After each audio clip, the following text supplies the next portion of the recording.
Rafah wasn't always a tent city with 1.5 million people.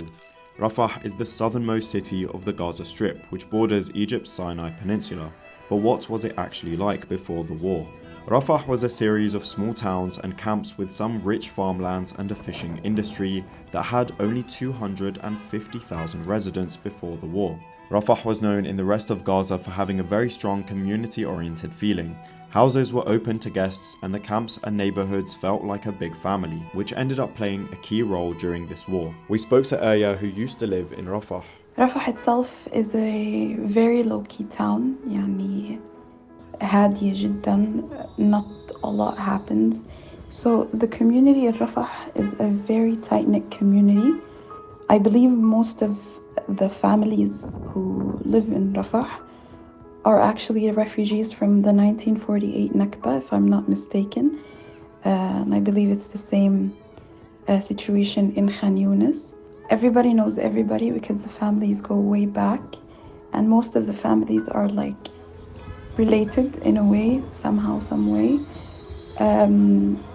يعني, the only strangers we see are people like who come from the Rafah crossings and then cross over to Gaza.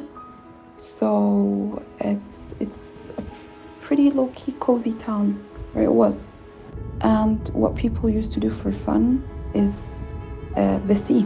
The sea was the only outlet at some point for the people. So what we would do is just, every weekend you would go to the sea with your family and extended family. Before the war, Rafah's beaches were a source of refuge and a break from the restrictive life in Gaza under Israel's 17-year blockade.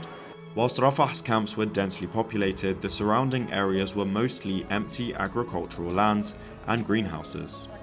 We also spoke to Mohammed from Khan Yunis, who currently studies in the UK, and he told us what he remembers about Rafah before the war and its people. Rafah is densely populated in the middle. Between Rafah and Khan Yunis, you're gonna notice lots of greenhouses where people work in farming. It's not the only area where people work in farming, but they also work in East and West Rafah. West Rafah is an area called Al-Mawasi, where people grow lots of guava trees, palm trees, and olive trees. It's a bit sandy, but still people dig wells there and get water out to water their plants. It's worth mentioning that the people of Rafah are well known in Gaza to be welcoming, kind, friendly, and so generous. This welcoming spirit that Rafah's residents were known for played a key role when the war began after the 7th of October Hamas attacks. Israel's bombardment of Gaza displaced over 1 million people in the north and central Gaza Strip, forcing them to move south towards Rafah. With Rafah initially designated a safe zone, Rafah's residents welcomed displaced families, including people they didn't even know.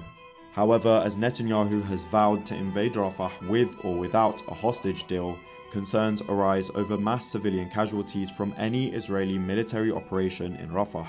As Israel increased its attacks on Rafah between the 5th and the 12th of May, the confirmed death toll from Gaza rose from 34,683 to over 35,034 people. With most of Gaza now reduced to rubble and unlivable conditions after 7 months of constant Israeli bombardment, if Israel causes further damage and destruction to Rafah, many fear there will be nowhere left for Palestinians in Gaza to go.